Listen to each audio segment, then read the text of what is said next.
আজকের ভিডিওটা খুবই দামাকা হতে চলেছে। আমি আপনাদেরকে আজকে বলব যে কিভাবে আপনাদের রিলসের মধ্যে কপিরাইট আসলে সেটা আপনারা কোথায় গেলে খুঁজে পাবেন। দেখুন আপনার একদম জেনুইন অরিজিনাল রিলস দেওয়া সত্ত্বেও সেখানেও কপিরাইট চলে আসতে পারে। তো সেই কপিরাইট রিলসটা আপনি কোথায় গেলে খুঁজে পাবেন? আজকে আমি আপনাদেরকে সেটাই দেখাতে চলেছি।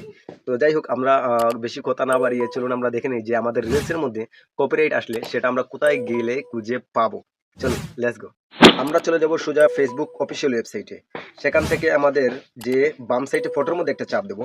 সেখান থেকে দেখুন এখানে ভিডিওস লেখা আছে। আমরা সেই ভিডিওসের মধ্যে প্রফেশনাল ড্যাশবোর্ডের নিচে এখানে ভিডিওস লেখা আছে। সেই ভিডিওসের মধ্যে আমরা একটা চাপ দেবো। সেখানে চাপ দেওয়ার পর দেখুন এখানে নোটস ভিউ লেখা আছে। এই নোটস ভিউর মধ্যে আমরা একটা চাপ দেবো। নোটস ভিউর মধ্যে চাপ দেওয়ার পর থাকে তাহলে ওই জায়গাটার মধ্যে আপনাদের কপিরাইটটা দেখাবে, ঠিক আছে? এটার মধ্যে কোনো ধরনের কপিরাইট নেই। যদি আপনার আইডিটার মধ্যে কপিরাইট থাকে, এখানে যদি আপনার রিলসের কপিরাইট থাকে তাহলে সেই ভিডিওটি ওই জায়গায় দেখাবে, ওই জায়গার মধ্যে দেখাবে। তো আপনাকে কি করতে হবে, আপনাকে ওই ভিডিওটি আপনি আপনার গ্যালারি থেকে গিয়ে খুঁজে বের করতে হবে। যে ভিডিওটি আপনি ওই জায়গায় দেখবেন সেই ভিডিওটি আপনি গ্যালারি থেকে খুঁজে বের করতে হবে। খুঁজে বের করে সেখান থেকে আপনি ওই ভিডিওটা ডিলিট দিতে হবে। তখন ওই ভিডিওটা ওই জায়গা থেকে ডিলিট হয়ে যাবে। তো কোনো ধরনের কপিরাইট আসেনি। আমার ছিল একটা, সেটা আমি ডিলিট দিয়ে দিয়েছি।